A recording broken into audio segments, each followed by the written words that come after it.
This is People Are on Halo Talks NYC. I have the pleasure of having Boris Beva coming in related to My Strong Circle. We're going to talk about the evolution of aggregation of fitness classes, studios, and Halo bricks and mortar businesses. That is going to be how things move forward. And we're going to try and connect people with what their preferences are and then customize preset bundles because I did my work. And she's going to tell us how that's going to evolve. So take off on why you started this, what frustrations you're solving, and how things are going. Yeah. I think we came up with the idea. It was kind of a personal pain point. I was doing yoga, and I was super passionate about the type of yoga that I was doing. But then as I kind of gained confidence, started doing other fitness classes like cycling, boxing, strength training. And I discovered that I really, really like cycling and this one particular cycling studio. So it was a challenge for me because I already had a membership at the yoga studio, and it wasn't really justifiable to buy a second membership at the cycling studio, which can be pretty expensive. So I ended up just buying occasional classes or class packages. And I think as a result, I just wasn't exercising and doing the things that I love as much as possible. So ultimately, the idea came, and it's borrowed from the airline industry, and that's to form alliances among indirect competitors. But we're kind of spinning this in the fitness space, but basically bundling two indirect competitors into one membership to give people access to the 2 or 3 fitness studios that they love. So if I'm currently on a class pass or gym pass, obviously I have access to a lot of different modalities. People usually hone in on, this is my workout routine once I find what I like. Absolutely. But what would be the benefit to a consumer to say, okay, I'm picking these two, I'm going all in, and then can I change that on a monthly basis based on the studios or clubs in your network? Yeah. So I think that the existing aggregators, ClassPass, GymPass, they're good to discover what you like. But what we found out and what even they have shared is that once people know what they like, they kind of tend to stick with the same few places that they love, and are kind of close usually to their home or work. So instead of going like, okay, here's 400 studios and they're like, for example, in Chicago, but most of them are irrelevant. We're like, okay, pick the favorite 2 or 3 and then get unlimited classes. Because by you limiting the variety or kind of personalizing the variety, we're able to actually give you unlimited classes, which is a big pain point with the members of other aggregators that they gotta have to subscribe to a certain amount of credits, and that doesn't really help them exercise as much as possible. And kind of another data point for our biggest competitor that they've shared is that about 50% of their members buy directly from studios. So they're using that aggregate as a supplement versus as their whole membership. Yeah, I mean, the original idea of aggregation was to sell excess inventory and fill up classes. The original business model was kind of a marketplace, and like we're Switzerland. They've got a great country. Anytime you think of Switzerland, you just think like neutral. Yeah. We're just out to help everyone. Yeah. Talk about Swiss banks another time, and secret deposits. But anyway, back on track. The aggregators, at some point, they have to say, look, I have a certain amount of inventory I need. I have to buy that based on my business model at the lowest price. Therefore, suppliers are suppliers and vendors to me. And I've got to manage the gap or the arbitrage or the margin, if you will, between the two.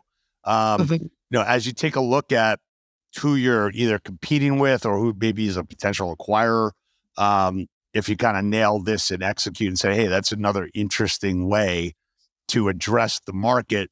How does the studio kind of win in this, new era of these groups are out here? They're venture capital backed. There's a lot of money behind them, and they've got a big sales force going out and getting employers, health insurance companies.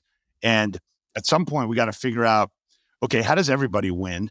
Is there going to be enough demand? And if I'm a health club operator, the last thing I want you doing, and we're friends now, so you can do it, but the last thing I want you doing is taking away my credit card or my ACH relationship with my member. And now I'm waiting for you to send me an ACH transfer on how many people showed up and what money I'm getting, instead of me having my billing relationship with my member relationship. So how do you kind of think about, or how do you get around that or answer that question that says to a studio, look, you're going to win, and let me tell you how, ... Over to you.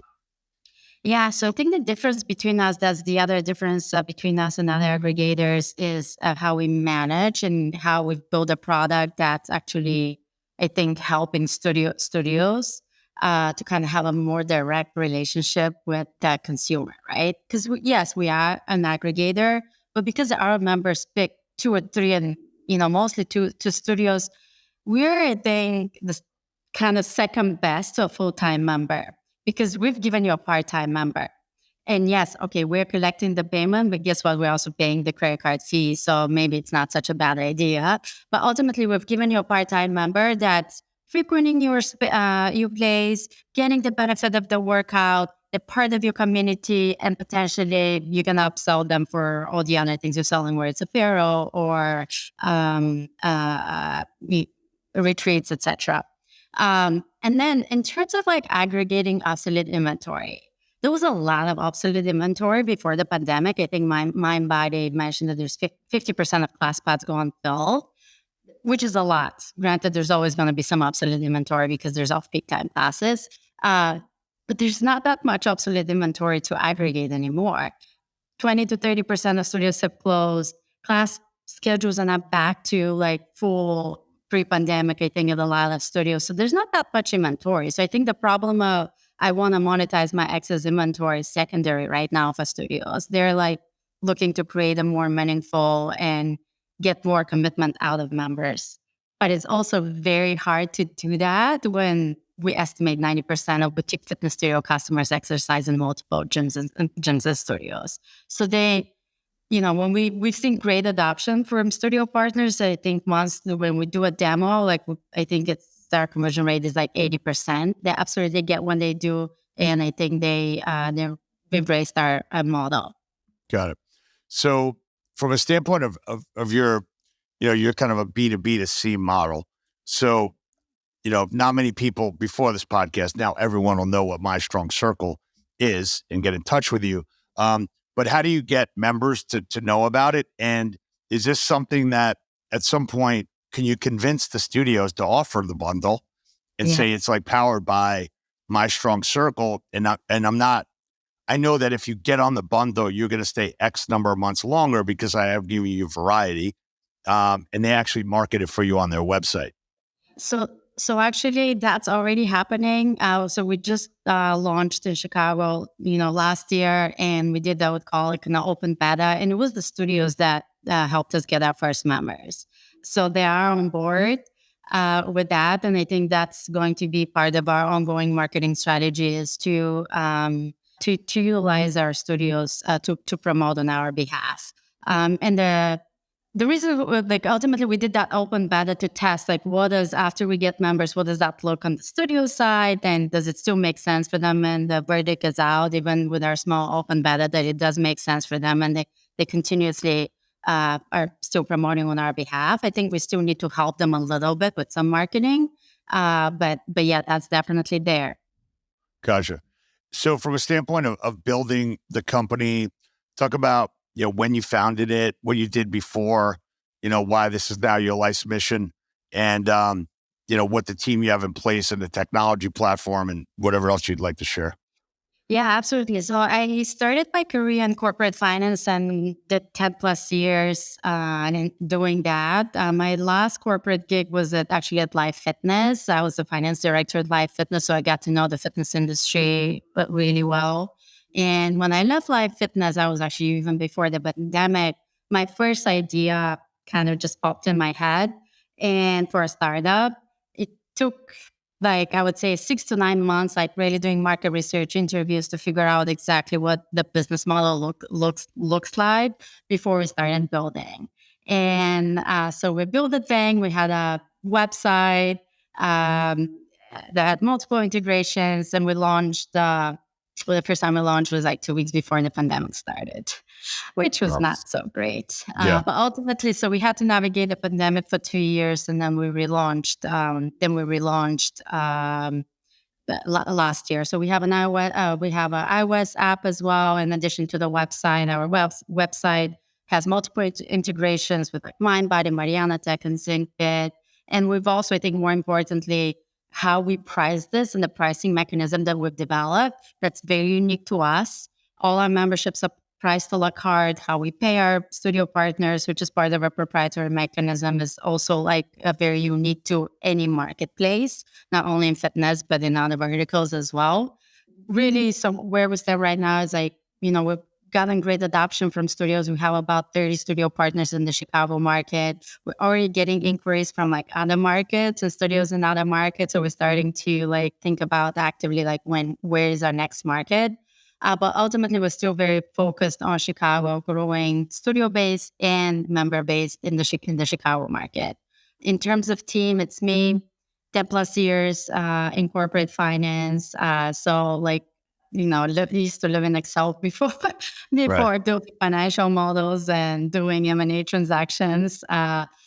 So very much business focused. And then I have another team member who also, she was a personal trainer in Equinox, and I was a personal trainer herself, and by herself, and she does business development of studio partnerships. Got it. So, from a standpoint of, are you trying to build My Strong Circle as a consumer brand? So when you go on do an SEO search, or you've got partnerships with corporations or groups in certain communities where it's like, hey, go through me and I'll be able to provide this to you, and how much money do you think you need to get that name out there? Because building any kind of consumer branded business, you got to spend a lot of marketing dollars to do that. So talk about, as being a finance person, probably being realistic about, how long it takes to do that, how much money it takes to do that. Yeah. And obviously right now you're in, market validation mode in Chicago, and it sounds like that's going well. But, and I'm asking this question also because there's entrepreneurs listening here, and sometimes they discount how long it's going to take to get to market and to get, that brand awareness. So to talk about how you as a finance person, thinks about that, thinks about patience, thinks about progress. Yeah, no, absolutely. I mean, we've definitely learned that. And that was actually the first advice that we got from one entrepreneur that we reached out when we first started building this. It's just going to take longer than you expect. We obviously had that 2 years of the pandemic that kind of threw us in limbo. But talking about fundraising, so we just opened a pre-seed at pretty much bootstrapped the company up until now with my own funds. We raised just a small friends and family, and then we won some pitch competitions, which we're trying to do more of those as well. So right now we're raising a pre-seed to exactly like further validate the business model in Chicago, and then prepare to launch in a second market. After that, again, like we've made some assumptions with what customer acquisition cost is, but considering that we're getting, support from our studio partners, I think that's going to be a lot more like favorable than other consumer facing brands.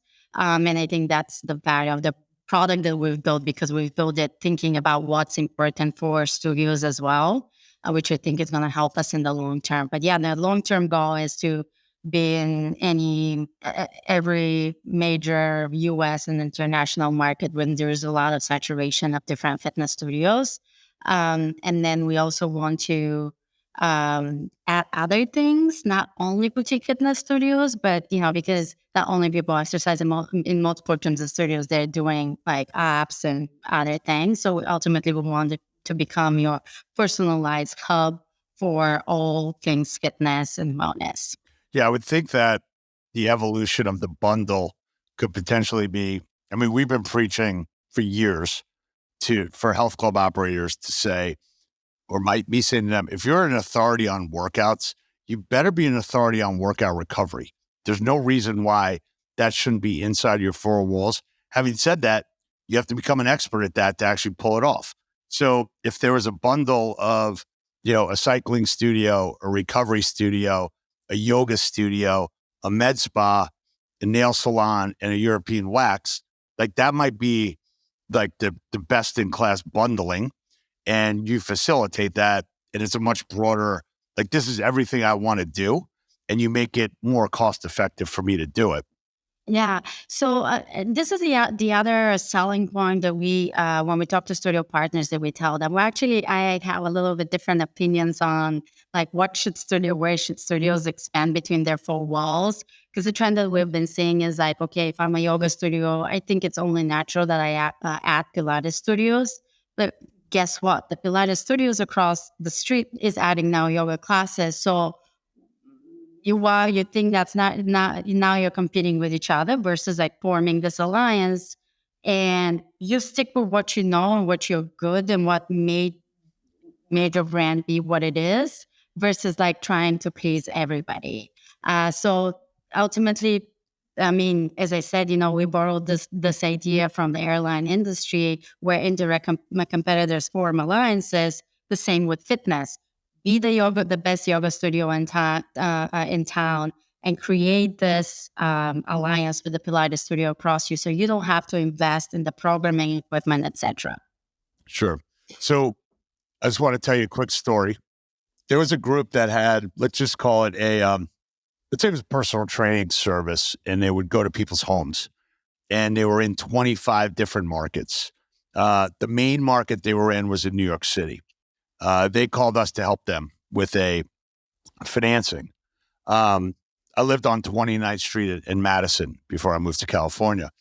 And I said to them, how do I not know about you? I live in a high-rise building in Midtown East Manhattan, and you're in Dayton, Ohio, Waco, Texas, and you have these apps that you're connecting personal trainers with home consumers. Wouldn't it have been better to like saturate New York, LA, San Francisco, Chicago before you started doing secondary or third markets, and actually show someone like, as an example, you're in Chicago. Was that the third or fourth largest city in the U.S.? So I would just say, if you could crush Chicago for the next several years, and then you go get big money to go and say, hey, look, I'm taking this exact playbook, and now I'm going to a city that's got more population or like the next one below it. I'm not going to go and just kind of like take all my marketing dollars and somehow they're diluted. So I just want to, I want to just give you that story, because advice is all about experience, is what you get when you don't get what you want. And I felt like, how did I not know about this brand? Because you kind of left your home field advantage because you thought you had to grow because the VCs would like that story, but it wasn't the best use of your time or money. Absolutely. I mean, and this is ultimately, yes, we're a unique marketplace, but we're still a marketplace. And that is the playbook for like local marketplaces. Think Airbnbs, and Uber is actually probably even better. Like you really have to like learn and crush your first market and then replicate. And that was originally our thinking. But now, because we're getting inquiries from other markets, we are, as I said, and that was like when the studios that reach out to me, I was like, I can support you guys with the technology, but not with marketing dollars, because we need to focus on Chicago. But I think that what we're finding, Chicago is definitely a good market to be with in terms of what we're building. Lots of studios, very large percentage of, actually Illinois has one of the largest percentage of people that belong to fitness, utilize fitness clubs. So we're serious season now. And we are we want to experiment in another market, and it's a little bit less seasonal. I mean, you bring up a really interesting point about what an entrepreneur has to deal with to say, hey, look, I'm going to go build a brand. I'm going to create these relationships. I'm going to facilitate them. But your technology platform could potentially be licensed by groups in the market that have said, oh, I'd love to do co-op marketing with you. And then it kind of fizzles out because they don't know how to sell. They try to cross-sell memberships. It's mostly done verbally, or it's done through, handoffs. Yeah. So I question whether you might have kind of stumbled onto, a software play on facilitating bundling of studio memberships that nobody's really facilitated before. So actually, our first idea was a B2B play. So it's definitely been on our mind. What we discovered is that sometimes studios have, preferences with who they do this, and it might not always be rational. Uh, that's why we wanted to keep it like a marketplace approach to let the consumer decide what are their favorite two studios versus having the studios to decide and maybe leaving money on the table because they do that. Because we actually have like a secondary user case, which is like a commuter that, especially now with like where you might not be going to the office every single day, you might pick two of the same modalities, one closer to home, one closer to work. And, if you're a studio, you won't really know about that user case. And as I said, you'll be leaving money on the table. So definitely, even during the pandemic, we were working on a white label for an international brand doing the same. So it's definitely something that's on our mind. Yeah, that's great. So as you've gone through this process, and obviously you started a business at the absolute best time during a pandemic, in a non-essential health and fitness business that we hopefully will change over time with Ursa and Liz Clark and the cohort at in the industry associations to try and help us become more relevant and get our message through that exercise is actually essential. It's not non-essential. Having said that, any takeaways from your experience? Yeah, I was a banker and I went into a startup, and I realized that my Excel sheet never actually turned out to what I thought it was going to be. But it's really easy in Excel to copy and paste over what was going to happen this month, next month. So, what are some of the things you've learned? That an entrepreneur who goes in to say, "Here's what you think's going to happen. Let me tell you what's actually going to happen." Yeah, I mean, I think similar to you, the first thing I did, because my background is in finance and building financial models, was like to build one. I found that, especially in the earliest stages, I obviously still look at it, but I don't find it as useful as it is for a later stage company. So I would say my advice for early entrepreneurs would be, yes, do the financial model, know your unit economics. Uh, but go knock on doors. The Right. business is not going to happen in Excel. It's going to happen by you doing the entrepreneurial thing, which is selling and building a business outside of Excel. Yeah. One of the things that, yeah, and we get business plans in all the time, and we see companies that are looking to raise another round. And then when you take a look at their org chart, they might be very tech heavy, but they haven't hired, the business development people or the sales people. So it's almost like, you know, I'm going to field the football team, but I'm not going to have any wide receivers that can necessarily like catch the ball. Or I'm not going to pay up for, a great quarterback because my technology, I'm going to get that message through. And the reality is that, especially in this industry, people are buying a service from someone based on trust that you're going to help them solve a frustration or you're going to be a weapon for them to compete against others. So as you grow, how do you think about your next 5 hires? Where do what are those boxes and what type of people do you put in them? And since you were in banking before, people get paid a lot of money in banking.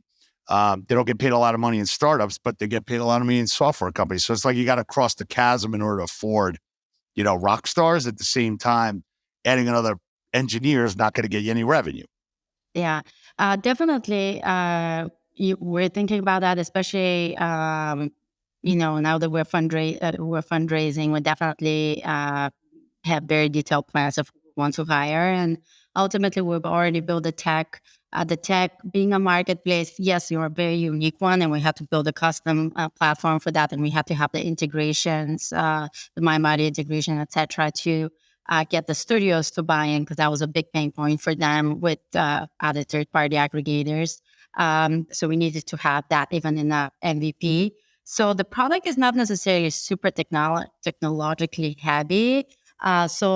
In terms of technical talent, it could be even a part-time CTO where we definitely need help, and that's even evaluating my gaps is marketing, like someone that would help us build a brand, but also has the tenacity to do experiments with different marketing channels.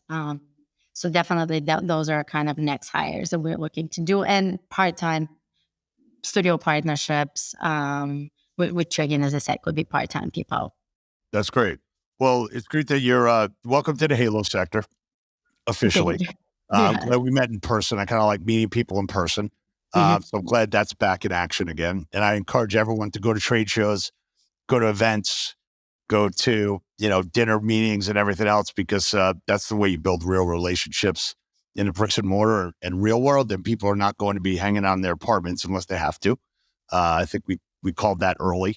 And, keep us posted on how you're doing. If you need introductions, and, we'd love to see you saturate Chicago, and then you'll be able to tell the story. And then, the methodical growth that maybe starts in an Excel sheet and actually happens in the real world. Yes, we can't wait for that. Sounds good. All right, well, I'll see you in person again, and the podcast will be up soon. And keep pushing forward. I know sometimes progress feels like it's slow, but we're making steps towards it. Thanks, Steve. Awesome.